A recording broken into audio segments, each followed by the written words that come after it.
Anime की शुरुआत में हमें उया तेंजो नाम के एक लड़के की आवाज सुनाई जाती है। उया तेंजो कह रहा होता है कि इस दुनिया ने मेरा दिल से स्वागत नहीं किया और हर किसी ने मुझे बुली किया, लेकिन फिर भी मैं दिल से चाहता हूँ कि किसी भी तरह इस दुनिया की मदद कर सकूं। तभी उया को अपने पास एक लड़की की आवाज आती है। वो देखता है 4-5 मोहल्ले के लौंडे एक लौंडिया को छेड़ रहे होते हैं। उया उनके पास जाकर उन्हें समझाने की कोशिश करता है। वो कहता है, ओए भाई यार छोड़ दे यार, लड़की है बेचारी नाजुक कली। और फिर हमें उया दिखाया जाता है। उया सच में एक भद्दा और मोटा लड़का है। वो लड़के उया से कहते हैं, ओए चलना अपना काम करना गेंडे। लेकिन उया उन्हें फिर समझाने की कोशिश करता है। तब वो लड़के उस लड़की को तो छोड़ देते हैं, लेकिन उया को बहुत मारते हैं। पुलिस के आने पर वो सभी वहाँ से भाग जाते हैं और उया अपने घर पर जाने लगता है। वो सोचता है कि मेरे माता पिता और मेरे क्लासमेट सभी कोई मुझे बुली करता है। उया के सिर्फ एक दादाजी थे जो उसे प्यार करते थे, लेकिन कुछ समय पहले उनकी भी मौत हो गई और अब उया के पास उसका अपना कोई नहीं। अगले दिन जब उया अपने काम पर जा रहा होता है, तब कुछ लड़के उसे पकड़कर बहुत मारते हैं। उया उनसे कहता है, भाई मुझे काम पर जाना है, जाने दे। लेकिन वो लड़के उसकी एक नहीं सुनते और उया की पिटाई को उसके दूर खड़े भाई बहन एंजॉय कर रहे होते हैं, जिसकी वजह से उया काम पर नहीं जा पाता और उसकी जॉब चली जाती है और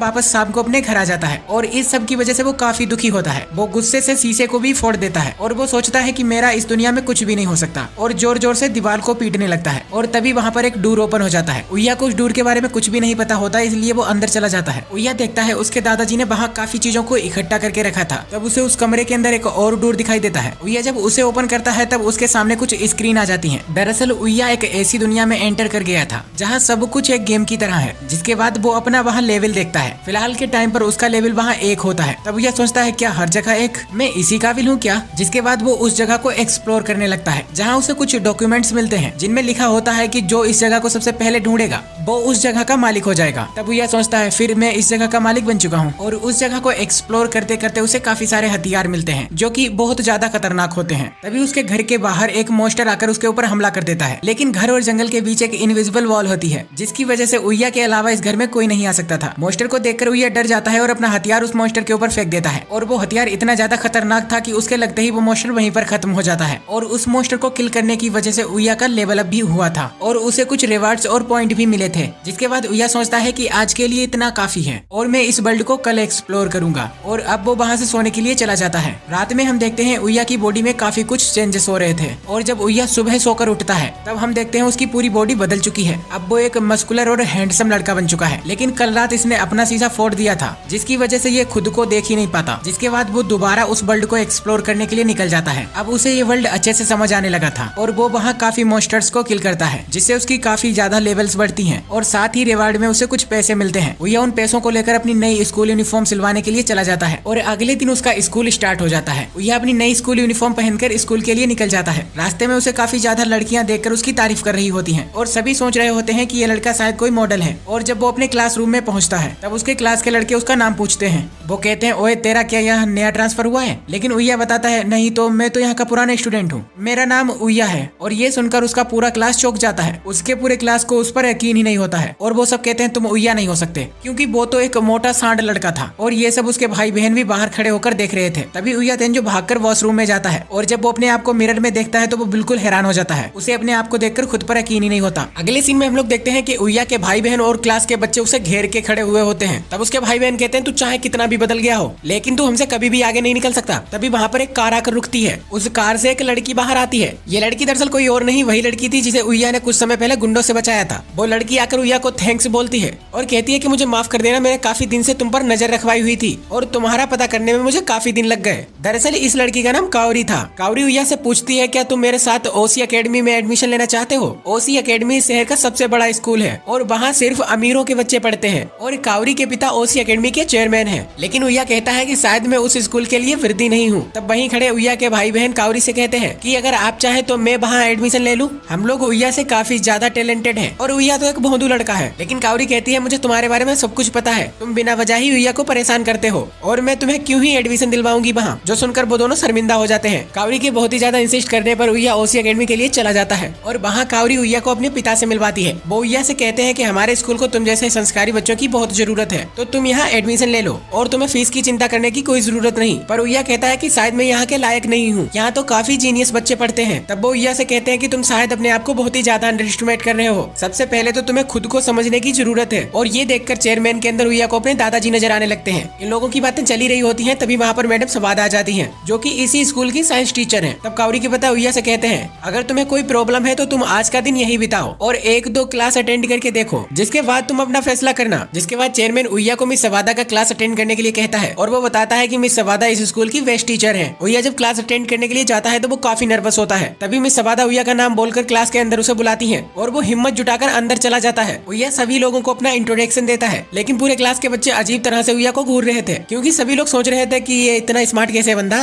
जिसके बाद वो अपनी क्लास को काफी एंजॉय करता है। वो सोचता है कि इस क्लास के बच्चे काफी प्रोएक्टिव हैं और उसने आज तक ऐसी क्लास नहीं देखी थी। क्लास खत्म होने के बाद उइया के आसपास काफी बच्चे जमा हो जाते हैं जो उससे पूछने लगते हैं ओए तुम्हारी गर्लफ्रेंड है कोई, दोस्त तो होगी दोस्त, तुमने कौन सा क्लब ज्वाइन किया है, तो फिर तुम मॉडल होगे शायद। जिनके सवाल सुनकर उइया काफी नर्वस हो जाता है। तभी उसके पास एक लड़का आता है और सभी बच्चों से कहता है कि अभी तक तो उइया ने कुछ खाना भी नहीं खाया तो उसे परेशान करना बंद करो। और ये सुनकर सारे बच्चे वहाँ से चले जाते हैं। वो उसे बताता है कि मेरा नाम रियो है और क्या तुम मेरे साथ कैफेटेरिया में खाना खाना चलोगे। जिसके बाद उइया कैफेटेरिया उसके साथ खाना खाने के लिए चला जाता है। वो वहाँ का मेन्यू देखकर काफी हैरान था क्योंकि वहाँ खाने के लिए काफी ज्यादा आइटम्स थे। उइया सोचता है कि ये तो 5 स्टार होटल से भी ज्यादा अच्छा है। जिसके बाद रियो उसे सिंगो नाम के लड़के से मिलवाता है। जिसके बाद ये तीनों वहाँ अच्छे दोस्त बन जाते हैं। और शाम को चेयरमैन जब उइया से पूछता है कि तुम्हें हमारी ओसी एकेडमी कैसी लगी उइया, तब वो कहता है कि जितना मैंने सोचा था उससे भी ज्यादा मुझे अच्छा लगा यहाँ, और यहाँ सभी बच्चे काफी खुलकर रहते हैं। तब चेयरमैन पूछ लेता है कि तो फिर तुम क्या यहाँ एडमिशन लेना चाहोगे। जिसके लिए उइया एडमिशन लेने के लिए वहाँ तैयार हो जाता है। और जब स्कूल के बाद उइया को कावरी मिलती है तब वो उसे उसके साथ घूमने के लिए कहती है। उइया और कावरी दोनों ही मार्केट चले जाते हैं। वहाँ ये दोनों काफी अच्छा टाइम स्पेंड करते हैं और अपनी आइसक्रीम्स भी एक दूसरे के साथ शेयर करते हैं। कावरी और उइया की यहाँ बहुत ही अच्छी बॉन्डिंग हो जाती है। अगले सीन में हमें दिखाया जाता है उइया उस दुनिया में जाने की तैयारी कर रहा होता है क्योंकि एडमिशन प्रोसेस पूरा होने के बाद उसे वहाँ जाने का टाइम कम मिल पाएगा। वो उस दुनिया में जाने के बाद काफी मॉन्स्टर्स को किल करता है जिसकी वजह से उसकी लेवल अप होकर 235 हो चुकी थी, लेकिन अब उसकी लेवल काफी स्लो बढ़ रही थी जिसकी वजह से वो जंगल में जाने की डिसाइड करता है। जब वो वहाँ जाता है तब उसे काफी लोग मरे हुए दिखाई देते हैं जिसे एक मॉन्स्टर ने मारा होता है, लेकिन अभी भी वहाँ पर एक लड़की जिंदा होती है जिसे वो मॉन्स्टर खत्म करने वाला होता है। उइया देखता है कि उस मॉन्स्टर की लेवल 200 है जो कि काफी ज्यादा ताकतवर है, लेकिन फिर भी वो उसके ऊपर अटैक कर देता है। लेकिन वो मॉन्स्टर उसके अटैक को इजिली डॉज कर लेता है। वो मॉन्स्टर उइया को मारकर काफी दूर फेंक देता है, लेकिन उइया अपनी फिजिकल स्ट्रेंथ से उस मॉन्स्टर को खत्म कर देता है। लेकिन जब तक उइया उस लड़की से कुछ पूछता तब तक वो लड़की बेहोश हो जाती है। तभी उइया कुछ सोल्जर्स को अपनी ओर बढ़ते हुए देखता है जो देखकर वो अपनी इनविजिबल स्किल को यूज करके वहाँ से निकल जाता है। उइया के पास सिर्फ एक ही शर्ट थी जिसे वो रेगुलर पहनता था, इसीलिए वो सोचता है क्यों ना मैं शॉपिंग मॉल से नए कपड़े ले आऊं, और वो शॉपिंग मॉल के लिए निकल जाता है। मॉल में हम लोग देखते हैं कि एक शूट होने वाला है, लेकिन उन लोगों को पता लगता है कि उनका मॉडल अभी भी शूट के लिए नहीं पहुंचा है। तब प्रोड्यूसर कहता है कि हम लोगों को किसी भी तरह करके इस शूट को अभी जल्दी खत्म करना होगा, लेकिन उन लोगों के मॉडल का कोई भी अभी भी अता पता नहीं होता। तभी उस प्रोड्यूसर की नजर उइया पर जाती है जो देखकर वो प्रोड्यूसर उइया से मॉडल का काम करने के लिए कहता है और वो उसे म्यू से मिलाता है जो कि एक मॉडल है। और जब म्यू और उइया का फोटो शूट होता है तो उइया काफी नर्वस हो जाता है और वो अच्छे से एक्सप्रेशन ही नहीं दे पा रहा था। जिसके बाद म्यू उसे कंफर्टेबल कराती है और ये लोग अपना फोटोशूट कंप्लीट कर लेते हैं। और अब तक उइया और म्यू दोनों अच्छे दोस्त बन चुके थे। तभी उइया म्यू से कहता है कि ये काम जितना आसान लगता है उतना है नहीं, मुझे कभी नहीं लगा था कि मैं काम भी कर पाऊंगा। और ये दोनों आपस में बातें कर ही रहे होते हैं तभी यहाँ पर इनका मेल मॉडल भी आ जाता है, जिसके आते ही लोग उसकी तारीफ करने लगते हैं क्योंकि वो काफी स्मार्ट दिखता था। वो कहता है कि कल रात शायद मैंने बहुत ज्यादा ही पी ली थी, इसीलिए वो फोटोशूट के लिए लेट हो गया। और वो मियो के पास आकर उससे फ्लर्ट करने लगता है। वो मियो से कहता है चलो जाने मन, जल्दी से फोटोशूट निपटा के तुम्हें एक रेस्टोरेंट में ले चलता हूँ और वहाँ मस्त बियर पियेंगे, चिल करेंगे। लेकिन उसे मियो काफी अनकंफर्टेबल हो रही थी, जो देखकर उइया उसके पास आता है और उसे समझाने की कोशिश करता है, लेकिन वो उल्टा उइया के ऊपर ही अटैक कर देता है। लेकिन उइया को उसका पंच स्लो मोशन में दिखाई देता है और वो उसका हाथ पकड़कर जमीन में पटक देता है, जिसके कारण उइया काफी नर्वस होने लगता है क्योंकि उस मॉडल को मारने की वजह से लोग उसे बुरा ना समझने लगे। लेकिन लोग तो तालियां बजाकर उल्टा उसकी तारीफ करने लगते हैं, जिस पर वो मॉडल गुस्सा हो जाता है और उइया को मारने के लिए उठ जाता है। लेकिन वो प्रोड्यूसर कहता है कि तुम्हारी सारी हरकत इस कैमरे में रिकॉर्ड हो गई है और अगर अब तुमने कुछ उल्टा सीधा करने की कोशिश की तो बिल्कुल भी अच्छा नहीं होगा। जिस पर वो मॉडल वहाँ से गुस्सा होकर भाग जाता है। उइया को आगे भी उसके साथ काम करने के लिए ऑफर देता है, लेकिन उइया उसे ये कहकर मना कर देता है, मैं भी काफी कुछ सीख रहा हूँ और मुझे बहुत कुछ सीखना बाकी भी है। आपके साथ काम करके मुझे बहुत अच्छा लगा पर मैं ये काम नहीं कर सकता। और ये सुनकर प्रोड्यूसर काफी हैरान था कि कोई लड़का इतने बड़े ऑफर को कैसे रिजेक्ट कर सकता है। लेकिन वो प्रोड्यूसर कहता है कोई बात नहीं,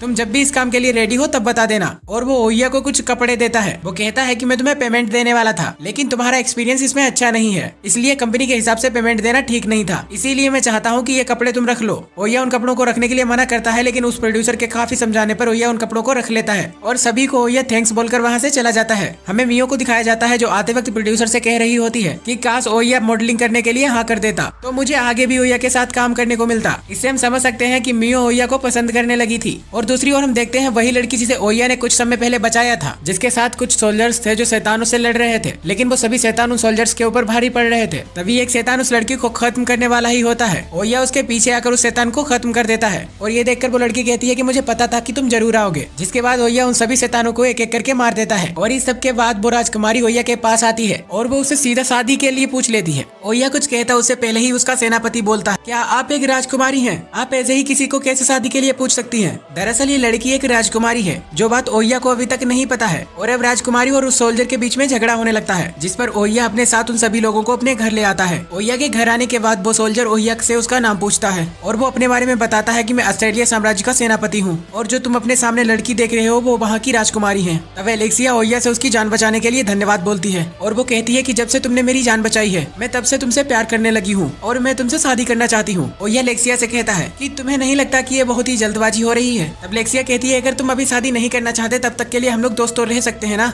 जिसके लिए ओया मान जाता है और वो दोनों दोस्त बन जाते हैं। तब सेनापति ओया को बताता है ऑस्ट्रेलिया राज्य के महाराज तुमसे मिलना चाहते हैं ताकि वो तुमसे मिलकर उनकी बेटी की जान बचाने के लिए धन्यवाद बोल सके। ओया कहता है कि मुझे जब भी वक्त मिलेगा मैं जरूर आऊंगा। जिसके बाद एलेक्सिया और वो सेनापति वहाँ से वापस चले जाते हैं और अगले देखते हैं ओया अपनी नई स्कूल यूनिफॉर्म पहनकर अपने नए स्कूल के लिए निकल जाता है। ओसी एकेडमी के चेयरमैन ओया का वेलकम करते हैं, जिसके बाद मैडम सबादा ओया को सभी बच्चों से दोबारा मिलाती है। और दूसरे सीन में हम देखते हैं ओया रियो का मैच देख रहा था, जहां ओया के पास एक काइडे नाम की लड़की आती है जो उसे बताती है कि रियो हमारी टीम का सबसे बेस्ट प्लेयर है। और अभी ओया और काइडे बात कर ही रहे होते हैं, तभी रियो की अपोजिट टीम का लड़का अकीरा बॉल को गोल करने के लिए किक करता है, लेकिन वो बॉल गलत डायरेक्शन में जाकर काइडे को लगने वाली होती है। तभी ओया अपनी स्ट्रेंथ से उस बॉल को काफी तेजी से किक कर देता है, जिससे काइडे बच जाती है। और ओया की इतनी ज्यादा स्पीड देखकर सभी लोग हैरान हो जाते हैं और काइडे को बचाने के लिए वहाँ के सभी लोग ओया को थैंक्स बोलते हैं, जिस पर ओया बोलता है इसकी कोई जरूरत नहीं। और आगे हम देखते हैं चेंजिंग रूम में सभी लड़कियां इसकी वजह से ओया की ही बातें कर रही होती हैं। वो कह रही होती हैं कि ओया किसी राजकुमार से कम नहीं है, ओया इतना ज्यादा हैंडसम और कूल है तो उसकी गर्लफ्रेंड तो जरूर होगी। तब काइडे और काउरी दोनों एक साथ बोलती हैं ऐसा कोई जरूरी तो नहीं कि ओया की कोई गर्लफ्रेंड भी हो। इससे हम समझ सकते हैं कि ये दोनों ही ओया को पसंद करने लगी हैं। और अगले दिन हम देखते हैं कि जब ओया अपना क्लास अटेंड कर रहा था तभी ओसी एकेडमी के ऊपर कुछ गुंडे हमला कर देते हैं। वो गुंडे दरअसल ओया के भाई बहन यहाँ लाए थे ताकि वो काउरी से अपनी बेइज्जती का बदला ले सके। काउरी उन्हें समझाने की कोशिश करती है, लेकिन गुंडे काउरी को ले जाने लगते हैं और उन गुंडों को देखकर ओया के पैर कांपने लगते हैं। ओया सोचता है कि भले ही मेरी बॉडी पहले से कई ज्यादा मजबूत हो चुकी है, लेकिन मेरे अंदर से इन लोगों का डर अब भी नहीं गया। जिसके बाद ओया उस फ्लोर से सीधा नीचे के लिए जंप कर देता है और उन सभी गुंडों को एक एक करके मारने लगता है। तभी उनमें से एक बहुत ही बड़ा आदमी ओया को मारने के लिए आगे बढ़ता है, लेकिन वो उसे अपने एक हाथ से ही रोक लेता है और पीछे फेंक देता है, जो देखकर उन गुंडों का लीडर अपनी बाइक से ओया के ऊपर हमला कर देता है। लेकिन ओया उस गुंडे के अटैक से भी बच जाता है और जब दोबारा वो गुंडा ओया के ऊपर हमला करने के लिए आता है तब ओया वहाँ से हट जाता है, जिसकी वजह से उसकी बाइक का बैलेंस बिगड़ जाता है और वो सीधा दीवार से जा लगता है। जिसके बाद वहाँ पर पुलिस आकर उन सभी गुंडों को अरेस्ट कर लेती है, जिस पर ओया के भाई बहन कहते हैं कि ये गुंडे तो बिल्कुल नाकारा निकले, ये हमारे किसी काम के नहीं। तभी उनका लीडर ओया के भाई का गला दबाने लगता है और जब उसकी बहन उसे छुड़ाने के लिए आती है तब वो उसे भी मारता है। तभी ओया वहाँ पर आकर अपने भाई को उस गुंडे से छुड़ा लेता है, जिस पर ओया के भाई को अपनी गलती का एहसास हो जाता है और वो रो रो कर उसे माफी मांगने लगता है। अगले दिन हमें दिखाया जाता है ओया जब उस दुनिया को एक्सप्लोर कर रहा होता है तभी उसे किसी जानवर की कराहने की आवाज आती है और ओया देखता है कि एक सुअर की शक्ल का शैतान एक डॉग के ऊपर हमला करके उसे मार रहा था। वो शैतान बहुत ही ज्यादा पावरफुल था, जिसका एक अटैक 20,000 पॉइंट का था। वो उस डॉग को बचाने के लिए उस मॉन्स्टर से भिड़ जाता है और वो उसे खत्म करके उस डॉग को बचा लेता है। लेकिन डॉग उस मॉन्स्टर के हमले से काफी ज्यादा इंजर्ड हो चुका था, लेकिन ओया अपनी दवाई से उस डॉग को दोबारा ठीक कर देता है। जिसके बाद वो उसे अपने साथ अपने घर ले आता है। जिसके बाद ओया उस डॉग का नाम नाइट रखता है। अगले दिन ओया नाइट को घुमाने के लिए पार्क में ले जाता है, जहाँ उन्हें काउरी मिलती है। काउरी नाइट को देखकर उसकी तारीफ करती है और उसे सहलाने लगती है और ये लोग बात कर ही रहे होते हैं तभी वहाँ पर मियो आ जाती है। जिसके बाद ओया नाइट और काउरी को मियो से मिलवाता है और जब काउरी को पता लगता है कि ओया मियो को पहले से जानता है तब उसे बिल्कुल अच्छा नहीं लगता। वो मियो के वहाँ से जाने के बाद ओया से पूछती है क्या तुम एक दूसरे को डेट कर रहे हो, लेकिन ओया कहता है ऐसा कुछ भी नहीं है। तभी उस पार्क में एक ओल्ड लेडी का बैग एक चोर छीनकर भागने लगता है। ओया जब उसे देखता है तब नाइट को उसका पीछा करने के लिए कहता है और नाइट अकेला ही उस चोर को पकड़ कर ले आता है। काउरी जब पुलिस को फोन लगाती है तब चोर उसके ऊपर चाकू से हमला कर देता है, लेकिन एन वक्त पर ओया उस चोर को पकड़कर काउरी को बचा लेता है, जो देखकर उस पार्क के सभी लोग ओया की तारीफ करने लगते हैं। अगले दिन ये दोनों मिलकर काफी शैतानों को खत्म करते हैं। ये दोनों वहाँ से जा ही रहे होते हैं तभी इन दोनों को एक रेंडियर दिखता है, जिसकी लेवल 630 थी और बहुत ही ज्यादा पावरफुल था।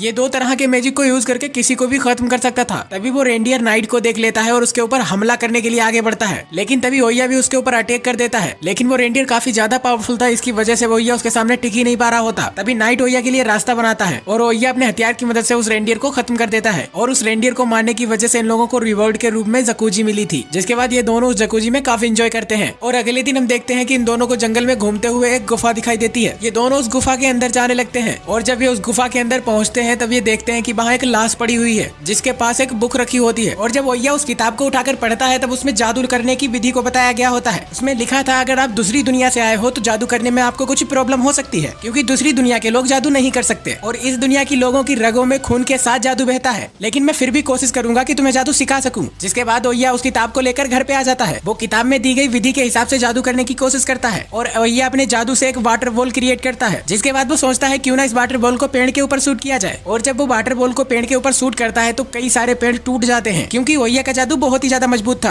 दूसरी ओर हम लोग उसी सेनापति को देखते हैं जो ऑस्ट्रेलिया साम्राज्य के महाराज को बताता है कि तुम्हारी बेटी का प्रपोजल ओया ने रिजेक्ट कर दिया। और ये सुनकर वो राजा बहुत गुस्सा हो जाता है और चारों तरफ तोड़फोड़ करने लगता है। वो राजा कहता है कि उस लड़के की हिम्मत कैसे हुई हमारी प्यारी बेटी के प्रपोजल को रिजेक्ट करने की। और अगले सीन में हमें ओया को उसके क्लास में दिखाया जाता है। मैडम पढ़ा रही होती है लेकिन ओया का ध्यान उसके जादू पर होता है। तभी मैडम क्लास में बताती है कि अगले हफ्ते हम लोग ऑफ कैंप स्टडी पर जाने वाले हैं और वहाँ सभी बच्चों को अलग अलग टीम में बांटा जाएगा और हर एक टीम में 4 बच्चे होंगे। तब ओया कहता है लेकिन मेरे पास तो इसके लिए बैग ही नहीं है। तब काइडे कहती है क्यों ना हम लोग साथ में शॉपिंग मॉल चले ताकि तुम वहाँ से बैग ले सको। जिसके बाद ये सभी लोग मॉल चले जाते हैं। साथ ही ये लोग कावरी को भी अपने साथ बुला लेते हैं। कावरी ओया के लिए एक बैग पसंद करती है जिसे ओया ले लेता है और ये सभी लोग मिलकर मॉल में काफी एंजॉय करते हैं। जिसके बाद ये तीनों लड़कियां 13 फ्लोर पर चली जाती हैं जहाँ लड़के अलाउ नहीं थे और ये तीनों तब तक उन लड़कियों का इंतजार करते हैं। ओया जब कैफे में बैठकर कॉफी पी रहा होता है तब उसे पता लगता है कि शॉर्ट सर्किट की वजह से 13 फ्लोर पर आग लग गई है। तब ओया को याद आता है कि 13 फ्लोर पर तो उसकी दोस्त भी गई थी। अब ये तीनों दोस्त उनकी ओर भागकर जाने लगते हैं। तभी सिक्योरिटी गार्ड ओया को रोकने की कोशिश करता है लेकिन ओया सिक्योरिटी गार्ड को धक्का देकर वहाँ से ऊपर चला जाता है जहाँ वो देखता है कि ऊपर काफी ज्यादा आग लगी हुई है और वो वहाँ से ऐसे नहीं निकल सकता। जिसके कारण ओया अपने जादू का पहली बार इस्तेमाल करने की सोचता है और वो अपने जादू की मदद से अपनी पूरी बॉडी को पानी से कवर कर लेता है। जिसके बाद वो आग को पार करके उन तीनों लड़कियों के पास पहुंच जाता है। बिल्डिंग में काफी ज्यादा आग बढ़ रही होती है, इसीलिए ओया के पास समय नहीं होता एक एक करके सभी लड़कियों को निकालने का। इसीलिए वो तीनों लड़कियों को एक साथ उठाकर वहाँ से जंप कर देता है और उस बिल्डिंग से सीधा नीचे आ जाता है, जिसकी वजह से उन तीनों लड़कियों की जान बच जाती है। लेकिन ओया के इतना बड़ा कदम उठाने की वजह से उसे सारे फायर फाइटर्स नाराज थे। कावरी के पिता ओया के पास आकर उसकी बेटी को बचाने के लिए थैंक्स बोलते हैं और अपनी बेटी को गले लगा लेते हैं। अगले दिन हमें दिखाया जाता है एक लड़की उस जंगल में अकेले ही शैतानों से लड़ाई कर रही होती है। वो काफी शैतानों को खत्म कर देती है लेकिन एक शैतान उसे मारकर बेहोश कर देता है और जब वो उसे खत्म करने वाला होता है तब ओया उसे जाकर बचा लेता है। जिसके बाद ओया उन सभी शैतानों को खत्म करके उस लड़की को अपने साथ ले आता है और जब उस लड़की को होश आता है तब ओया उसे हर्बल जूस पिलाकर उसकी जख्म को हील कर देता है। ओया उससे पूछता है कि तुम इस भयानक जंगल में क्या कर रही हो।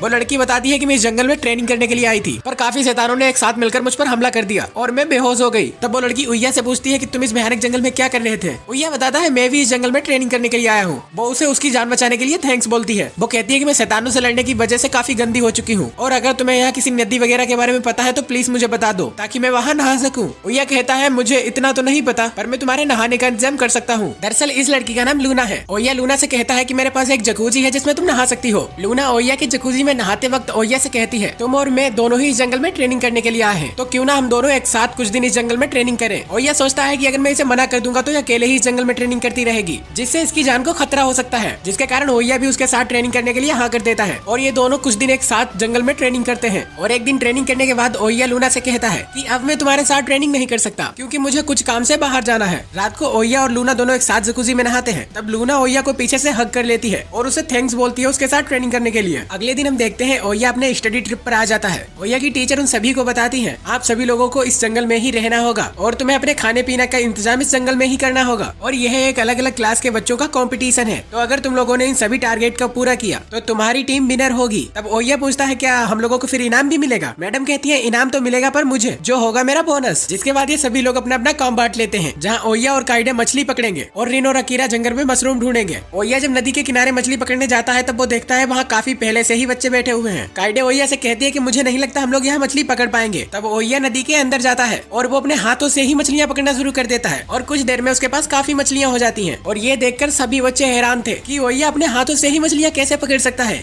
और इधर रीना और अकीरा ने भी काफी मशरूम इकट्ठा कर लिए थे। ये लोग अपना खाना जब मैडम सबादा को दिखाते हैं तब मैडम सबादा इनकी तारीफ करती है। वो कहते हैं कि आज तक इतना खाना किसी भी टीम ने इकट्ठा नहीं किया, तो इस बार तो हमारी टीम जीतेगी। मैडम सबादा उन लोगों से पूछती है कि तुम लोगों में से खाना किसको बनाना आता है। तब वो सभी लोग ओया की ओर इशारा करते हैं, क्योंकि इन सब में ओया ही सिर्फ खाना बना पाता था। जिसके बाद शाम को ओया उन सभी के लिए खाना बनाता है और जब ये सब लोग ओया के हाथों का बना खाना खाते हैं तो वो लोग कुछ देर के लिए बिल्कुल चुप हो जाते हैं। ये देखकर ओया सोचता है कि शायद इन लोगों को मेरे हाथों का खाना अच्छा नहीं लगा, लेकिन तभी वो सभी ओया की तारीफ करना शुरू कर देते हैं। वो कहते हैं कि आज तक हम लोगों ने इतना टेस्टी खाना नहीं खाया, हम लोग हर रोज टॉप शेफ के हाथ का खाना खाते हैं, वो खाना भी कभी इतना टेस्टी नहीं होता है। और मैडम सबादा को खाना इतना अच्छा लगता है कि वो ओया को प्रपोज कर देती है। वो कहती है प्लीज ओया तुम मुझसे शादी कर लो। और ये सुनकर काइडे कहती है नहीं नहीं मैम, ओया बिल्कुल भी अच्छा लड़का नहीं है, मैं इसके बारे में आपको बताती हूँ। क्योंकि काइडे नहीं चाहती थी मैडम सबादा ओया से शादी करे। और अगले दिन हमें दिखाया जाता है कि सभी बच्चों के कैंप को किसी ने तोड़ दिया था और उन सभी की इकट्ठा की गई सब्जियां भी गायब थी। किसी को कुछ समझ नहीं आता कि ये सब किसने किया। तब ओया की टीम जंगल में दोबारा सब्जियां लेने के लिए जाती है। तभी ओया देखता है कि पेड़ों के ऊपर भालू के पंजों के निशान है। तभी इन लोगों के ऊपर एक भालू हमला कर देता है। वो भालू चारों तरफ तबाही मचाने लगता है। ये सभी लोग भागकर कैंप के बाहर जाने लगते हैं, लेकिन मैडम सबादा पीछे छूट जाती है और उनका पैर फिसल जाता है, वो वहीं गिर जाती है। वो भालू मैडम सबादा के ऊपर अटैक कर देता है, लेकिन उससे पहले ही ओया जाकर उसे पकड़ लेता है। ओया उस भालू को रोकने की कोशिश करता है, लेकिन वो भालू काफी ज्यादा ताकतवर था। जिसके बाद वो उसे उठाकर सीधा जमीन में पटक देता है, जिसके वजह से वो भालू वहीं बेहोश हो जाता है। मैडम सबादा ओया को उसकी जान बचाने के लिए धन्यवाद बोलती है और कहती है कि अगर तुम आज ना होते तो मैं जिंदा भी ना होती। तब सभी लोग सोचते हैं कि अब इस भालू का क्या करना है। तब काउरी वहाँ आकर उन्हें बताती है कि हम इस भालू को अकेडमी फैसिलिटी में रखेंगे और वहाँ इस भालू का अच्छे से ध्यान रखा जाएगा। और इसी के साथ इन लोगों की स्टडी ट्रिप खत्म हो जाती है। और अगले दिन हम लोग ओया और नाइट को देखते हैं जो कुछ शैतानों का पीछा कर रहे थे। ओया कहता है कि ये शैतान तो लेक्सिया के ग्रुप की ओर बढ़ रहे हैं और अगर ये लोग वहाँ पहुँचे तो लेक्सिया को खतरा हो सकता है। तब ओया और नाइट उन शैतानों के ऊपर हमला करके उन्हें खत्म कर देते हैं, जिसकी वजह से ओया को रिवार्ड के रूप में एक हेलमेट मिलता है। तभी हम सामने से लेक्सिया के ग्रुप को आते हुए देखते हैं। दरअसल ये सभी लोग ओया को लेक्सिया के राज्य ले जाने के लिए आए थे और ओया भी लेक्सिया के साथ जाने के लिए हाँ कर देता है। तभी एक पेड़ लेक्सिया के ऊपर गिरने वाला ही होता है, लेकिन उससे पहले ही नाइट लेक्सिया के ऊपर कूदकर उसे बचा लेता है। ओया देखता है वहाँ पर लेक्सिया की जान लेने के लिए एक प्रॉपर ट्रैप सेट किया गया था। तभी नाइट ओया को उस बंदे के पास लेकर जाने लगता है जिसने इस ट्रैप को बिछाया था। ओया उसके पास पहुंचकर उसके ऊपर हमला कर देता है, लेकिन जब उसका मास्क हटता है तब उसे पता लगता है कि ये कोई और नहीं लूना थी और लूना एक किलर है जो लेक्सिया को मारना चाहती है। लेक्सिया पूछती है क्या तुम इस लड़की को पहले से जानते हो? ओया कहता है हाँ, हम लोगों ने काफी टाइम तक एक साथ ट्रेनिंग की है। जिसके बाद ये दोनों लूना को लेकर ओया के घर पर आ जाते हैं और जब लूना को होश आता है तब ओया उससे पूछता है कि तुम लेक्सिया को क्यों मारना चाहती हो, मुझे अपने बारे में सब कुछ सच सच बताओ। तब लूना ओया को अपना पास्ट बताती है। वो बताती है कि मैं बचपन में अनाथ थी, मुझे जिंदा रहने के लिए कचड़े से खाना खाना पड़ता था। तभी मुझे एक दिन एक आदमी ने अडॉप्ट किया जिसने मुझे खाना दिया और पढ़ना सिखाया और कई सारी टेक्निक सिखाई, जिनमें ज्यादातर टेक्निक लोगों को मारने वाली थी। जिसने मुझे पाला वो एक डार्क ग्रुप का आदमी था। तब ओया पूछता है कि ये डार्क ग्रुप क्या है। लेक्सिया उसे बताती है कि डार्क ग्रुप के लोग लूटपाट, नशा और लोगों को मारने का काम करते हैं और ये बहुत ही ज्यादा बुरे लोग होते हैं और मेरे मास्टर की वजह से मुझे भी डार्क ग्रुप ज्वाइन करना पड़ा। जिसके बाद मैंने लोगों को मारने का सिलसिला जारी कर दिया और एक टाइम ऐसा आ गया कि लोग मुझे हेड हंटर के नाम से जानने लगे और कुछ दिनों पहले मुझे लेक्सिया को मारने का ऑर्डर मिला और लेक्सिया को मारने के लिए ही मैंने ये सब कुछ किया। मैंने अब तुम दोनों को अपना पूरा सच बता दिया है। अब जो तुम लोग मुझे सजा देना चाहो मुझे मंजूर है, क्योंकि मैं लेक्सिया को मारने में नाकामयाब हो गई तो मुझे डार्क ग्रुप के लोग वैसे ही मार देंगे। लेकिन लेक्सिया ये सब कुछ सुनकर लूना को माफ कर देती है और लेक्सिया उसे कहती है कि आज से तुम मेरी रक्षक का काम करोगी, मैं जो भी तुमसे कहूंगी वो काम तुम्हें करना होगा और अगर तुम मेरे पास रहोगी तो डार्क ग्रुप के लोग तुम्हें कुछ भी नहीं कर पाएंगे। अब ये दोनों ओया की जकूजी में नहाती है। लेक्सिया लूना से कहती है कि मुझे लगता है कि शायद तुम ओया को पसंद करती हो। लूना कहती है मुझे पक्का तो नहीं पता पर शायद हाँ। लेक्सिया कहती है मैं भी ओया को बहुत पसंद करती हूँ, तो आज से तुम मेरी रक्षक भी हो और दुश्मन भी, और अब जो भी ओया को इम्प्रेस करेगा वो उसे शादी कर लेगा। और जब शाम को ओया खाना बनाने जा रहा होता है तब लेक्सिया उससे कहती है कि खाना आज मैं बनाऊंगी। लेक्सिया जब सब्जी काटने की कोशिश कर रही होती है तब वो सब्जी काट ही नहीं पाती और उसके हाथ से चाकू स्लिप कर जाता है, जिससे ओया बाल बाल बचता है। जिसके बाद ओया खुद ही खाना बनाता है। लूना ओया से कहती है कि मैं खुद से खाना नहीं खा सकती क्योंकि मेरे जख्म अभी तक नहीं भरे, तो क्या ओया तुम मुझे खाना खिला दोगे? जिसके कारण ओया उसे खाना खिलाता है, जो देखकर लेक्सिया कहती है जैसे तुमने लूना को खाना खिलाया वैसे मुझे भी खिलाओ, और मजबूरन ओया को उसे भी खाना खिलाना पड़ता है। और अगले दिन लेक्सिया लूना को लेकर अपने राज्य वापस चली जाती है। और अगले सीन में जब ओया नहा रहा होता है तभी उसके पास एक पिग आता है और ओया का ध्यान जब उस पिग के ऊपर जाता है तब उसे पता लगता है कि वो पिग अब उसका पालतू बन चुका है। ओया उसे उसकी स्किल दिखाने के लिए कहता है। वो पिग को बलून सा क्रिएट करता है जो स्किल ओया को कुछ समझ नहीं आती। ओया उस पिग का नाम आकासुकी रख देता है और तभी ओया को याद आता है कि आज उसका गोल्डन पिग खत्म हो चुका है। अगले सीन में हमें दिखाया जाता है ओया जब अपने स्कूल में होता है तब उसके पास डायरेक्टर आती है जो ओया से मॉडलिंग में काम करने के लिए कहती है, लेकिन ओया उन्हें ये कहकर मना कर देता है कि वो एक सादा और नॉर्मल लाइफ जीना चाहता है। लेकिन डायरेक्टर उसे समझाती है कि ऐसी अपॉर्चुनिटीज बहुत ही कम लड़कों को मिलती है। तभी यहाँ पर मियो आती है जो डायरेक्टर से कहती है अगर ओया इसमें काम नहीं करना चाहता तो उसे फोर्स मत करो। अगले सीन में हमें हमें दिखाया जाता है जब ओया उस जंगल के अंदर जाता है, तभी उसके ऊपर एक शैतानी सुअर हमला कर देता है जो बहुत ही ज्यादा स्ट्रॉन्ग होता है। तभी वहाँ पर कोई आकर शैतानी सुअर को मारकर ओया को बचा लेता है। ओया देखता है वहाँ पर उसे एक खरगोश ने बचाया था जो खरगोश बोल भी सकता है। वो सुअर दोबारा उस खरगोश के ऊपर हमला करता है, पर वो एक नॉर्मल किक से उस सुअर के तिछड़े उड़ा देता है। ओया देखता है कि ये रेबिट तो बहुत ही ज्यादा खतरनाक है और ओया से कई गुना ज्यादा पावरफुल भी। ओया उस खरगोश से उसकी जान बचाने के लिए थैंक्स बोलता है। वो खरगोश कहता है कि तुम लोग अब मुझे अपनी बारी बारी से किक दिखाओ, मैं देखना चाहता हूँ कि तुम कितने ज्यादा पावरफुल हो। और नाइट जब किक करता है तब वो खरगोश कहता है कि अभी तक इसे ट्रेनिंग नहीं मिली, पर मेरी ट्रेनिंग के बाद ये सीख जाएगा। और ओया जब किक करता है तब वो खरगोश कहता है कि तुम थोड़े बहुत टैलेंटेड हो, मैं तुम्हें सिखाने की कोशिश करूंगा। और जब वो खरगोश किक करता है तब कई सारे ट्रीज में होल हो जाता है। ये देखकर ओया चौंक जाता है। ओया को वो किक करने का सही तरीका बताता है, जिसके बाद वो खरगोश ओया से फाइट करने लगता है। इन दोनों की काफी देर फाइट चलती है। ओया उसे पूछता है कि आप मुझे क्यों ट्रेन करा रहे हो। वो खरगोश ओया को बताता है ताकि तुम आगे चलकर मेरी जगह संभाल सको। वो बताता है कि मैं एक डिवाइन हूँ और हमारा काम तुम जैसे काबिल लोगों को ट्रेन कराना है। मेरे जैसे इस दुनिया में कुछ और लोग भी हैं और डिवाइन का खिताब सिर्फ उन्हें ही मिलता है जिन्होंने अपने काम में महारत हासिल की हो। हम लोगों का काम होता है इस दुनिया से पाप को हटाना ताकि इंसान और प्रकृति सुरक्षित रह सके। वो बताता है जब भविष्य में शैतान इंसानों के ऊपर हमला कर देंगे तब हमें तुम जैसे काबिल लोगों की जरूरत होगी। तब ओया उससे ट्रेनिंग लेने के लिए तैयार हो जाता है, जिसके बाद वो खरगोश ओया को ट्रेन करने के लिए शैतानी सुअर के राजा से लड़ाता है। वो कहता है हमें जिन शैतानों से आगे लड़ना है वो इस शैतान से कई गुना ज्यादा ताकतवर होंगे। जिसके बाद ओया शैतानी सुअर को खत्म कर देता है। उस शैतान को खत्म करने की वजह से ओया की स्किल और भी बढ़ चुकी थी। ओया सोचता है कि इस ट्रेनिंग की वजह से मैं शायद बॉल स्पोर्ट कंपटीशन में अच्छे से परफॉर्म कर पाऊं। अगले दिन ओया का अकेडमी में एक स्नाइपर नाम के लड़के के साथ मैच था जो कि एक नेशनल टूर्नामेंट का चैंपियन भी रह चुका था। और ओया को स्नाइपर कुछ ज्यादा ही हल्के में ले लेता है, लेकिन ओया जब बॉल को हिट करता है तब टेबल में छेद हो जाता है। ये देखकर उस लड़के के पसीने छूट जाते हैं। और ओया जब वॉलीबॉल खेलता है तब वो बॉल को इतनी तेजी से हिट करता है कि स्टेडियम ही टूट जाता है और ओया सभी गेम के रिकॉर्ड तोड़कर उन्हें जीत लेता है। स्कूल के बाद ओया को काउरी मिलती है जो उसे कहती है हमारे जल्द ही एग्जाम आने वाले हैं तो क्यों ना हम दोनों एक साथ मिलकर तुम्हारे घर पर स्टडी करें। ओया काउरी की बात मान जाता है और काउरी ओया के घर चली जाती है। ये दोनों मिलकर वहाँ पढ़ाई करते हैं। तभी काउरी ओया के वॉशरूम में जाती है, लेकिन वो वॉशरूम की जगह गलती से उस रूम में चली जाती है जहाँ दूसरी दुनिया में जाने का दरवाजा है। तब ओया वहाँ पर आ जाता है और काउरी को वहाँ जाने से रोक लेता है। काउरी बताती है कि मैं वॉशरूम आई थी पर गलती से मैं यहाँ आ गई। तब ओया काउरी को दूसरी दुनिया के बारे में बता देता है और वो उसे बता देता है कि मैंने उसी दुनिया से जादू करना भी सीखा। जिसके बाद ओया और काउरी उस दुनिया के अंदर एंटर कर जाते हैं। ओया वहाँ जाने के बाद काउरी को बताता है कि ये दुनिया अर्थ नहीं है, ये जगह काफी खतरनाक है। यहाँ आने से पहले मैं काफी अलग था पर इस दुनिया में आने के बाद मेरा लेवल अप हो गया जिसकी वजह से मैं पूरा बदल गया हूँ। तभी काउरी के सामने एक स्क्रीन आ जाती है। जब काउरी ओया से उस स्क्रीन के बारे में पूछती है ओया बताता है कि ऐसी स्क्रीन यहाँ आम बात है, ये लोगों की लेवल और पॉइंट को बताती है। ओया काफी सरप्राइज था क्योंकि काउरी के पॉइंट पहले से ही काफी ज्यादा थे। जिसके बाद ओया काउरी से कहता है कि अब हम यहाँ से चलते हैं क्योंकि ये दुनिया काफी ज्यादा खतरनाक है, तो हम किसी और दिन इस दुनिया को घूमेंगे। जिसके बाद सीन यहाँ से सेनापति ओवन पर शिफ्ट होता है जहाँ राजा ओवन से कहता है कि तुम इस बार भी उस लड़के को अपने साथ क्यों नहीं लाए। तभी लूना राजा को बता देती है कि मैंने लेक्सिया को मारने की कोशिश की और इसी समय ओया का काफी समय बर्बाद हो गया जिसकी वजह से ओया यहाँ नहीं आ सका। और ये सुनकर वो किंग लूना के ऊपर अपनी शॉर्ट से हमला कर देता है, लेकिन लेक्सिया वहाँ पर आकर राजा को रोक लेती है। वो कहती है कि मैंने लूना को माफ कर दिया है और अब से वो मेरी रक्षक है। ये सुनकर वो राजा लूना को छोड़ देता है। दूसरी ओर हमें उस बंदे को दिखाया जाता है जिसने लूना से लेक्सिया को मारने के लिए कहा था और हमें पता लगता है कि ये बंदा कोई और नहीं लेक्सिया का भाई है और ये सत्ता के लालच में अपनी बहन को ही मारना चाहता है। उसका एक आदमी आकर उसे बताता है कि हेड हंटर लेक्सिया को मारने में नाकामयाब हुई और अब से वो उसकी रक्षक भी बन चुकी है। तब लेक्सिया का भाई उसे कहता है कि अब हमें अपना आखिरी दाव खेलना ही होगा। वो अपने आदमी को एक मैजिकल बॉल देता है और वो कहता है कि तुम जब इस मैजिकल बॉल का यूज करोगे तब वहाँ कोई भी मैजिक नहीं कर पाएगा और तुम पिताजी और लेक्सिया दोनों को ही खत्म कर देना और इस सब का इल्जाम मैं ओया के ऊपर लगा दूंगा और फिर मैं ओया को भी खत्म कर दूंगा। अगले सीन में हम लोग देखते हैं कि ओया ऑस्ट्रेलिया आ जाता है। वो वहाँ के अजीब अजीब लोगों को देखकर काफी हैरान था। वो सोचता है कि अब लग रहा है शायद मैं किसी दूसरी दुनिया में हूँ। ओया के पास उस राज्य के पैसे नहीं थे, इसीलिए वो एक शॉपकीपर के पास जाता है ताकि वो अपना सामान बेचकर कुछ पैसे ले सके। वो शॉपकीपर कहता है तुम्हारे पहनावे को देखकर लगता है कि तुम बहुत ही अमीर परिवार के हो। ओया कहता है ऐसा कुछ भी नहीं है, मैं नॉर्मल बंदा हूँ। जिसके बाद ओया अपने आइटम बॉक्स से कुछ मसालों को निकालता है। ये देखकर वो शॉपकीपर बहुत ही हैरान हो जाता है क्योंकि इस दुनिया में आइटम बॉक्स बहुत ही कम लोगों के पास होते हैं। और जब वो शॉपकीपर उन मसालों को देखता है तो वो कहता है कि आज तक मैंने ऐसे मसाले कभी नहीं देखे। मुझे पता है कि तुम बहुत ही अमीर परिवार से हो, लेकिन तुम फिर भी अपनी पहचान छिपा कर रखना चाहते हो। इतने अच्छे मसालों को देखकर वो शॉपकीपर बहुत ही खुश था, जिसके बदले वो ओया को 100 सोने के सिक्के देता है जिनकी कीमत इस दुनिया में बहुत ही ज्यादा है। जिसके बाद ओया लेक्सिया के महल के लिए निकल जाता है। वहाँ पहुँचने के बाद ओवेन उसे राजा के दरबार में ले जाता है। वो राजा ओया का वेलकम करता है। ओ वो तुम ही हो जिसने मेरी बेटी की जान बचाई और वो तुम ही से शादी करना चाहती है। अच्छा, तो तुमने ही मेरी बेटी को बहला फुसलाकर गलत रास्ते पर चलने के लिए मजबूर किया। और ये कहकर राजा गुस्से से चिल्लाने लगता है। मैं आपको बता दूं कि ये थोड़ा गधे टाइप का बंदा है। ओवेन उस राजा को शांत कराता है। तब वो राजा ओया से कहता है क्या तुम खाली हाथ चले आए, मेरी बेटी के लिए कुछ तोहफा भी नहीं लाए? तब ओया कहता है इस बात का तो मुझे कुछ ध्यान ही नहीं रहा, लेकिन हाँ मेरे पास कुछ है जो लेक्सिया को पसंद है, जिसके बाद वो लेक्सिया को एक आइटम बॉक्स से गद्दा निकाल कर देता है। और ये देखकर वो राजा कहता है तुम्हारी इतनी हिम्मत, मेरे सामने मेरी बेटी को गद्दा दे रहे हो, आज मैं तुम्हें जिंदा नहीं छोड़ूंगा। ओया पूछता है मैंने क्या कुछ गलत कर दिया? तब ओवेन ओया को बताता है क्या तुम्हें पता नहीं है मेरे राज्य में किसी लड़की को गद्दा देने का मतलब है कि तुम उसके साथ सोना चाहते हो? और ये सुनकर ओया अपना सिर पकड़ लेता है। तभी वहाँ पर कुछ लोग लेक्सिया को मारने के लिए आ जाते हैं, जिनके पास लेक्सिया के भाई की दी गई मैजिक बॉल थी, जिसके कारण यहाँ कोई भी जादू नहीं कर सकता था। तभी वो लोग लेक्सिया के ऊपर अटैक करने के लिए आगे बढ़ते हैं, तो लूना उन दोनों को मारकर दूर फेंक देती है और ओया बिना जादू किए अपनी सुपर ह्यूमन स्ट्रेंथ से उन सभी को मार देता है। तभी उन गुंडों के पास से उन लोगों को एक सिंबल मिलता है, जो देखकर उन्हें पता लग जाता है कि हमला किसी और ने नहीं राजकुमार ने करवाया था। और ये देखकर राजा ने अपने आप को एक कमरे में बंद कर लिया था। अगले दिन हम देखते हैं लूना और लेक्सिया ओया को घुमाने के लिए शहर में ले जाती है। तब लूना ओया को एडवेंचर ग्रुप के बारे में बताती है। वो कहती है कि तुम इस ग्रुप में जुड़ने के बाद हथियारों का बिजनेस कर सकते हो, जिससे कुछ एक्स्ट्रा पैसे कमाने में मदद मिलेगी। तब ओया उस ग्रुप में जुड़ने के लिए हाँ कर देता है। तब ये दोनों उस ग्रुप में रजिस्ट्री करवाने के लिए एक लड़की के पास जाती है। तब वो लड़की इन दोनों को एक फॉर्म देती है, जिसमें इन्हें अपनी बेसिक जानकारी को लिखना होता है। उस फॉर्म में ये भी लिखना था कि आप कितने तरह के मैजिक यूज कर सकते हो, क्योंकि यहाँ कुछ गिने चुने लोग ही मैजिक यूज कर सकते हैं, और वो भी किसी एक प्रकार का। ओया सोचता है कि अगर मैंने इसमें ये लिख दिया कि मुझे हर प्रकार के मैजिक आते हैं तो काफी ज्यादा प्रॉब्लम हो जाएगी, जिसके कारण वो उसमें कुछ सिंपल से मैजिक लिख देता है। और जब वो लड़की लूना का फॉर्म देखती है, तब लूना ने उसमें अपने थ्रेड्स के बारे में लिखा था, क्योंकि लूना किसी को मारने में अपने थ्रेड्स का यूज करती है। लेकिन ओया के फॉर्म को देखने के बाद वो लड़की काफी हैरान हो जाती है, क्योंकि ओया ने उसमें अपने 3 मैजिक के बारे में लिखा था। वो कहती है कि सिर्फ मैंने परियों की कहानी में सुना है कि कोई इंसान 2 प्रकार के मैजिक यूज कर सकता है, लेकिन तुम तो 3 प्रकार के मैजिक यूज कर सकते हो, जिसके कारण वो लड़की काफी एक्साइटेड हो जाती है। जिसके बाद ये तीनों एक मिशन पर निकल जाते हैं, जहाँ इन्हें कुछ पौधे इकट्ठा करने थे। ओया पौधों को इकट्ठा कर ही रहा होता है, तभी उसके पास ओवेन आता है, जो लेक्सिया से कहता है कि हमें राजकुमार का पता लग गया है और हमें राजकुमार को पकड़ने में ओया की मदद की जरूरत होगी। जो सुनकर ओया उन लोगों के साथ जाने के लिए तैयार हो जाता है। ये लोग वहाँ से एक पुराने महल में पहुँचते हैं, जहाँ राजकुमार रहता था। तभी अंदर से एक एरो आकर एक सैनिक को इंजर्ड कर देता है। तभी ये सभी लोग अंदर चले जाते हैं। तभी राजकुमार इनके एक सोल्जर को पकड़ लेता है। वो कहता है कि मुझे यहाँ से जाने दो, वरना मैं इसको जान से मार दूंगा। लेकिन नाइट राजकुमार के ऊपर हमला करके उस सोल्जर को बचा लेता है। वो लोग राजकुमार को पकड़ते उससे पहले ही राजकुमार एक चाकू को अपनी गर्दन की ओर पॉइंट कर लेता है, और अगर तुम लोगों ने मुझे पकड़ा तो मैं अपनी जान दे दूंगा, वैसे भी तुम लोगों को तो खुशी होगी मेरे मरने से। जो सुनकर ओया समझ जाता है कि राजकुमार के साथ पहले कुछ बुरा हुआ है। वो अपनी सुपर स्पीड का यूज करके राजकुमार के पास पहुंच जाता है। वो ओया के ऊपर अटैक करता है, पर ओया उसे पकड़ लेता है। वो लोग राजकुमार को वहाँ से ले जाते हैं, उससे पहले एक सफेद बालों वाली लड़की वहाँ पर आ जाती है। लेकिन वो लड़की राजकुमार से कहती है कि तुम अपने मिशन में नाकामयाब हो गए और मुझे तुम्हारी अब कोई भी जरूरत नहीं है। मैं चाहती थी कि तुम्हें राजा बनाकर कई राज्यों में लड़ाई करवाऊं, पर तुम मेरे किसी काम के नहीं। दरअसल राजकुमार इसी लड़की की बातों में सब कुछ कर रहा था। तब वो लड़की वहाँ पर अपनी शक्ति की मदद से तीरों की बारिश कर देती है। ओया उससे पूछता है कि तुम ऐसा क्यों कर रही हो? वो कहती है कि मैं अपने आखिरी मकसद को पूरा कर रही हूँ, जो है पूरी इंसानियत को खत्म करना, जिसकी शुरुआत अब तुम लोगों से होगी। और वो तीरों की बारिश को और भी बढ़ा देती है। तब ओया अपनी शक्ति से एक ऑरा क्रिएट करता है, जिससे वहाँ पर तीरों की बारिश रुक जाती है। जो देखकर ओवेन कहता है कि ओया तुमने हमें बचा लिया। तब वो लड़की कहती है ओह तो तुम ही ओया हो, मुझे नहीं पता था कि हम लोगों की आज मुलाकात होगी। तुम जैसे शक्तिशाली इंसान से लड़ने के लिए मुझे अपनी बुरी शक्तियों का यूज करना होगा, पर आज मैं इस लड़ाई को नहीं लड़ूंगी क्योंकि आज मैं काफी कमजोर हूँ। और इतना कहने के बाद वो लड़की वहाँ से कहीं अंधेरों में गायब हो जाती है। जिसके बाद ये सभी लोग राजकुमार रीगर को राजा के दरबार में ले आते हैं। हम देखते हैं रीगर की पूरी बॉडी में जख्मों के निशान थे, इसीलिए ये हमेशा मास्क लगा के रखता था। वो राजा से कहता है कि ये सारे निशान आपकी वजह से हैं। आप अपने उल्टे सीधे जादू को कंट्रोल नहीं कर पाए, जिसकी वजह से मेरी ऐसी हालत हो गई। दरअसल इस राजा के मैजिक में कुछ गलती हो गई थी, जिसकी वजह से रीगर की हालत ऐसी हो गई, और अपने बेटे की मदद करने की बजाय इसने अपने बेटे को दूर भेज दिया, जिसके कारण रीगर ऐसा हो गया। और इसी का बदला अब तक इन लोगों से ले रहा था। और ये सब बातें बताते बताते रीगर वहाँ रोने लगता है। वो कहता है मुझे मार दो, मुझे अपनी जिंदगी से नफरत है। और ये सब सुनकर ओया रीगर की मदद करने की सोचता है। तभी ओया अपना हर्बल जूस रीगर को पिलाता है, जिसकी वजह से उसके सारे जख्म भर जाते हैं, जिसकी वजह से ओया से सभी लोग बहुत ही खुश होते हैं। लेकिन रीगर कहता है अब क्या फायदा मेरे जख्मों के भरने का,